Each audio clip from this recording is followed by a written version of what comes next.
सूत्र का जो प्रथम उद्देश्यक है, प्रथम अध्ययन का प्रथम उद्देश्यक, और उसकी सबसे पहला सूत्र है स्वयं में आयुषम तेणम भगवया एवं अक्षयम। स्वयं में आयुषम तेण भगवया एवं अक्षयम।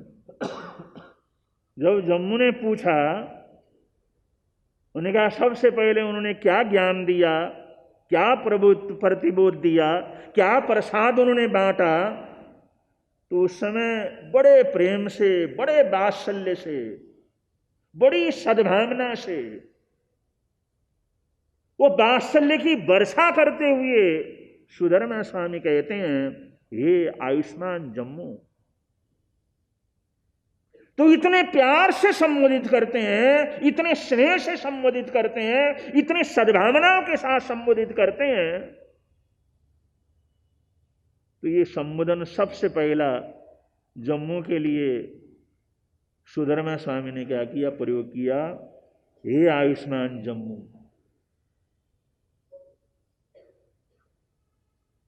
तेण भगवया एवं अक्षयम, भगवान महावीर स्वामी ने ऐसा बतलाया। तो ये पहला जो सूत्र है, पहले सूत्र का पहला ही जो पद है, वो हमारे को ये शिक्षा देता है कि हमारे को भाषा के ऊपर बड़ा ध्यान क्या करना चाहिए, रखना चाहिए। हमारी भाषा से अमृत की वर्षा होनी चाहिए, हमारी भाषा से अहिंसा की वर्षा होनी चाहिए, हमारी भाषा से प्रेम की वर्षा होनी चाहिए, क्योंकि यही भाषा है जिसके माध्यम से हम दूसरे से क्या करते हैं, जुड़ते हैं। भाषा ही नहीं है तो कैसे जुड़ेंगे।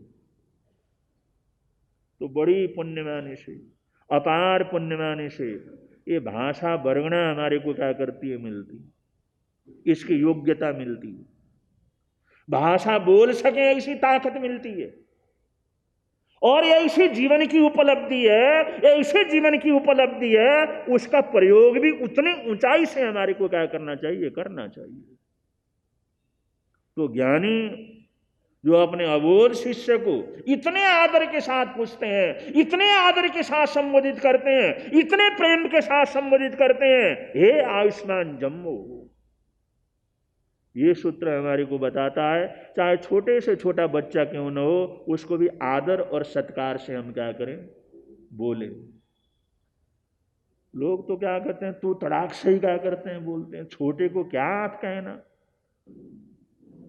ये कोई आप कहने लायक है। लेकिन आप लोग बड़े परिवारों में देखोगे, राज परिवारों में देखोगे, वहां छोटे को भी आंख करके ही क्या किया जाता है, बुलाया जाता है। जो राजकुमार होते हैं, राजकुमारियां होती हैं, उस परिवार के बालक होते हैं, उनको बड़े अदब के साथ क्या किया जाता है, पुकारा जाता है।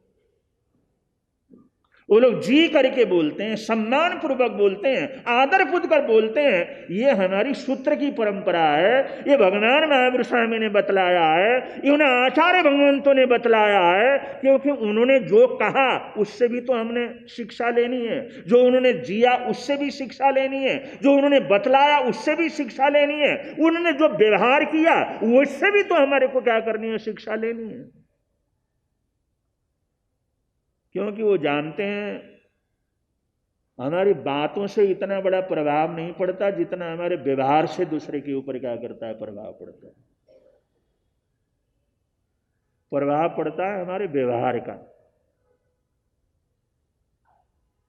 केवल ज्ञान का प्रभाव नहीं होता, केवल बोलने का प्रभाव नहीं होता कि हम कितने अदब से बोलते हैं, कितने सम्मान से बोलते हैं, कितनी शांति से बोलते हैं, कितनी सद्भावना से बोलते हैं। वो सद्भावना से बोलना, प्रेम से बोलना, वो एक एक शब्द बोलना अगले के जीवन को क्या करता है, परिवर्तित कर देता है।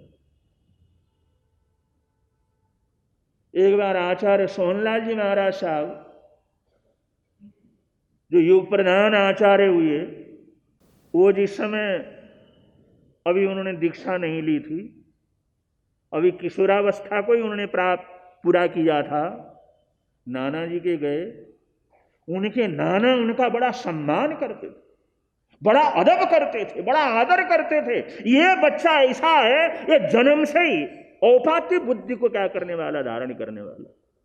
तो उनसे कोई भी समाधान हो, कोई भी परेशानी हो तो उससे पूछते थे। और उनके मामा लोग उनको बड़ा आदर सत्कार करते थे। उन्होंने सोनलाल जी से पूछा, बड़े अदब के साथ पूछा, तुम आए हो, एक हमारी समस्या है, उसका समाधान कर दो। उन्होंने कहा क्या समस्या? उन्होंने यहाँ पर हमारी यहाँ पर दुकान है, दुनिया भर के लोग आते हैं, वहाँ पर बड़ा पेड़ है और हम चाहते हैं वहाँ पर एक चबूतरा क्या करें बना दें, जिससे आने वाले छाया में बैठ करके पानी भरा क्या कर सकें, पी सकें। लेकिन यहाँ नगर के जो अध्यक्ष हैं वो मौलवी साहब हैं, उनके साथ हमारा 36 का आंकड़ा है और वो किसी भी कीमत के ऊपर वो जो चबूतरा बनाने क्या करते देते नहीं। ये बड़ी समस्या पैदा हो रही है। हमने कोशिश की, बहुत कुछ किया, लोगों को लगाया, लेकिन मौलवी साहब किसी भी कीमत के ऊपर हमारी बात को मानने के लिए तैयार क्या है। और हम चाहते हैं कम से कम बड़ी दुकान है, दुनिया भर के लोग आते हैं, तो कम से कम चबूतरे में बैठे, वहां पर कुछ खा लें पी लें, छाया के अंदर बैठे, उनको भी आराम हो। दुकान के सामने इतना बड़ा छायादार पेड़ है तो उसमें चबूतरा बनने में क्या तकलीफ है। लेकिन मौलवी साहब उसको किसी भी कीमत के ऊपर होने क्या करते नहीं देते। तो सोनलाल जी ने पूछा, नाना जी आपका मौलवी से जो झगड़ा है, लड़ाई झगड़ा जो कुछ भी है, चाहे जब का भी हो, लेकिन उनके साथ दुआ सलाम है। जब मिलते हैं तो जैसे नमस्कार करना होता है या राम राम करना होता है, दुआ सलाम है, वो दुआ सलाम है आपका चलता? उन्होंने कहा दुआ सलाम तो है, झगड़ा हमारा है, लेकिन जब भी मिलते हैं तब दुआ सलाम तो क्या करती है, चलती। उन्होंने कहा दुआ सलाम अगर उनका है तो वो समस्या का समाधान क्या कर जाएगा, हो जाएगा। और बोलचाल ही न हो, मिलना ही न हो, तो फिर वहां पर समाधान कहां से होगा। वो सोनलाल ने कहा, नाना जी अगर उनके साथ दुआ सलाम है फिर कोई चिंता की बात नहीं, फिर कोई फिक्र की बात नहीं है, दुआ सलाम आपकी चलती है। अगर बोलचाल आप लोगों की है तो ये समस्या का समाधान मैं क्या करूंगा, कर दूंगा। तो कहते हैं लड़ाई झगड़ा खूब करो, लेकिन दुआ सलाम को क्या करो, छोड़ो नहीं, बोल चाल को तोड़ो नहीं। क्या फर्क पड़ता है, हाथ जोड़ दिया, बड़े हैं तो नमस्कार कर दिया, जय जिनेंद्र कर दिया, राम राम बोल दिया, उसमें क्या फर्क पड़ता। चलो झगड़ा है, झगड़ा जहां झगड़ा है वहां पर झगड़ते हैं, लेकिन कभी भी मिलते हैं तो दुआ सलाम करने में क्या तकलीफ। ये बड़ों का संदेश। अब झगड़ा है, मनमुटाव वगैरह होता है, कोई कारण होते हैं, किसी प्रकार का विषय हो जाता है, हमारे भेद बन जाते हैं, वो करो, लड़ना पड़ता है लड़ो, लेकिन कम से कम दुआ सलाम को क्या करो, मिटाओ मत। बोलचाल को खत्म ना करो, मिलना जुलना खत्म ना करो, वो भी खत्म कर दिया तो जन्मों जन्मों के लिए बैर का बंधन क्या कर जाएगा, हो जाएगा। और दुआ सलाम है तो कभी ना कभी वो टूट भी क्या कर सकता है, सकता। उन्होंने कहा भाई सोहन दुआ सलाम तो है, बतलाओ क्या करना है। उन्होंने कहा जब दुआ सलाम है, जब मौलवी इधर से गुजरे हाथ जोड़ करके प्रार्थना कर लेना, मौलवी साहब आप पधारो, चाय पानी लेकर के आप जाना। और जब प्रेम से बुलाते हैं तो हर कोई क्या करता है, आता है। जब आए और बैठे, उनको जो भी खिलाना है, चाय पानी करना, खिला लेना, और उनको कहना मौलवी साहब ऐसे हमारे को बड़ी परेशानी है, यहाँ पर पेड़ है और चबूतरा बनाना है, लोगों को बड़ी तकलीफ होती है, दूर दूर से आते हैं, वो अपनी समस्या उनके सामने शांति से क्या करना। अब जिस घर का पानी पिया हो, जिस घर का नमक खाया हो, जिस घर के अंदर नाश्ता किया हो, एकदम मना तो क्या कर सकता, नहीं कर सकता। मौलवी साहब जरूर बोलेंगे बनाओ भाई, कोई बात नहीं, पीछे से भले कुछ भी करें, लेकिन सामने मना क्या करेंगे। आपकी दुआ सलाम है, उनको बुलाओगे, नाश्ता पानी कराओगे तो मना थोड़ी करेंगे। जब मना करेंगे उनके मुंह से निकलेगा ऐसा प्रेम से उनको बताना ऐसी समस्या है और इसका समाधान आप ही कर सकते हैं, सलाम ये जरूरत है, इसकी आवश्यकता है, और इसमें सरकार को किसी को कोई तकलीफ भी नहीं है, किसी दूसरे को भी तकलीफ नहीं है, तो बतला देना। तो वो कहेंगे चलो भी ठीक है, कोई बात नहीं, बना लो। तो इतने में छोड़ना नहीं। उन्होंने कहा मौलवी साहब जरा अपनी लट्ठी से जरा निशान लगा दो, किधर किधर बना। उनको खुद कहना वो कहते नहीं नहीं बना लो, अपने हिसाब से बना लो। अगर वो छोड़ दिया तो छोड़ दिया, फिर वो कुछ न कुछ अड़ंगा क्या करेंगे, क्योंकि तुम्हारा झगड़ा है ना, इसलिए कोई नहीं क्यों अड़ंगा छोड़ेंगे। इसलिए उनको कहना लट्ठी से एक बार रेखा तुम क्या कर दो, लगा दो। भाई कहां तक बना है, वो चबूतरा बना है तो कहां तक बना है, वो रेखा लगाओ, मना करेंगे। वो कहने नहीं नहीं कोई बात नहीं, लेकिन जोर लगाना, दुआ सलाम तो है, हाथ जोड़ना, उनको कहना अपनी लट्ठी से एक बार रेखा क्या कर दो, लगा दो। अब इतना करेंगे तो अगर रेखा भी क्या कर देगा, लगा देगा। और रेखा लगाने के बाद उनको कहना मौलवी साहब जो खर्चा हो ठीक है, ये आप ही क्या कर दो, बना दो। नगर के जो प्रधान आप ही हैं, आप ही जानते हैं, और आप ही इसको क्या कर दो, बनवा दो। जो खर्चा होगा सब हम दे देंगे, लेकिन वो बात उनके ऊपर ही क्या कर देना। और उन लोगों ने ऐसे ही किया तो 6 महीने में फर्स्ट क्लास चबूतरा वहां पर क्या कर गया, बन गया, बढ़िया चबूतरा बन गया। जो कई वर्षों से लटका हुआ काम था, कई वर्षों से रुका हुआ काम था, उस बच्चे ने इस तरह की बात कही और उसी तरह का जो काम किया, तो 4-5 महीने के अंदर फर्स्ट क्लास वहां पर क्या बन गया, चबूतरा बन गया। तो बंधु दुआ सलाम हो, वचन के अंदर प्रेम हो, उसके अंदर थोड़ी सद्भावना हो, अगले का आदर सत्कार से बोलते हो, सम्मान से बोलते हो, तो सभी प्रकार के समाधान जीवन के अंदर क्या कर जाते हैं। तो ये हमारा पहला सूत्र बताता है, यह आचरण का सबसे पहला सूत्र बतलाता है कि हम अच्छे शब्दों का क्या करें, प्रयोग करें, बढ़िया शब्दों का प्रयोग करें। क्या जाता है अपन,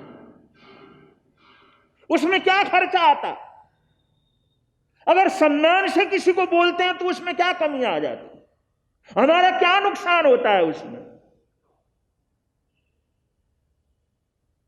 तो भगवान सुदामा स्वामी जो अपने शिष्य को पुकारते हैं, हे आयुष्मान शिष्य, हे आयुष्मान जम्मो, तो अगला गदगद क्या कर जाता है, हो जाता है। ऐसा ही संबोधन हम क्या करें, बड़ों के लिए तो करते हैं, छोटों के लिए भी करें।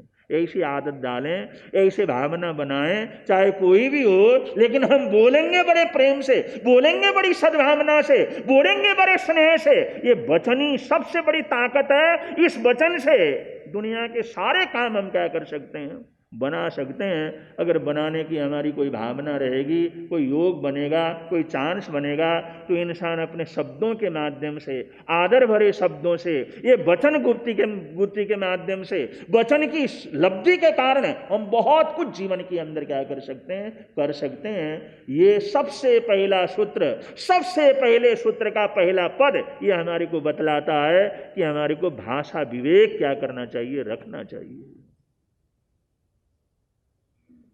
ये इससे हमने शिक्षा लेनी।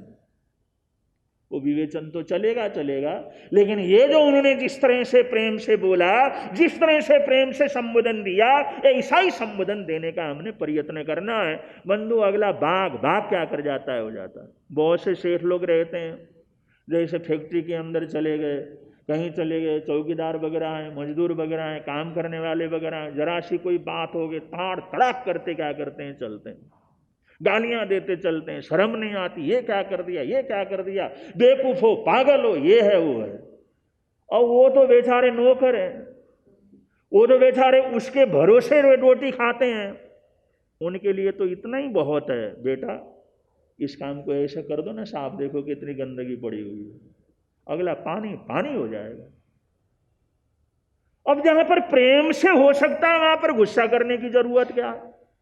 जहां पर ये प्रेम के इशारे से काम हो जाता है वहां पर गाली गलौज करने की क्या जरूरत है। जहां पर प्रेम से अगले को एक इशारा करके हम उसको सुधार सकते हैं, उस काम को बना सकते हैं, वहां पर गाली गलौज करके, क्रोध करके करने की क्या जरूरत है। ये इस शास्त्र से क्या करना है, सीखना।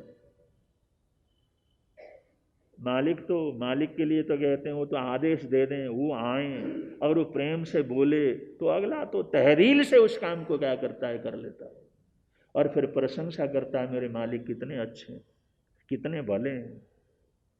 अगर बंधु जाते जाते आदमी इतना ही पूछ लेता है, क्या हाल है, ठीक है, तुमने नाश्ता वगैरह कर लिया, अगले को ऐसी तृप्ति मिल जाती है, ऐसी तृप्ति मिल जाती है, वो दिवाली उस चक्कर के आया हो, ऐसी खुशी अगले को क्या करती है, होती है। ये शब्दों का ही तो चमत्कार। सामान्य व्यक्ति को क्या चाहिए? प्रेम चाहिए, सद्भावना चाहिए, अच्छे वचन चाहिए। ये वैभव मिलता है तो उनको कोई पैसे देने की जरूरत क्या करती नहीं पड़ती। ये वचन से ही और प्रेम से ही अगले को तरम तृप्ति क्या कर जाती हो जाती है। ऐसा अभ्यास करना, ये सीखना, ये सूत्र का सबसे पहला क्या है, यहाँ का संदेश है।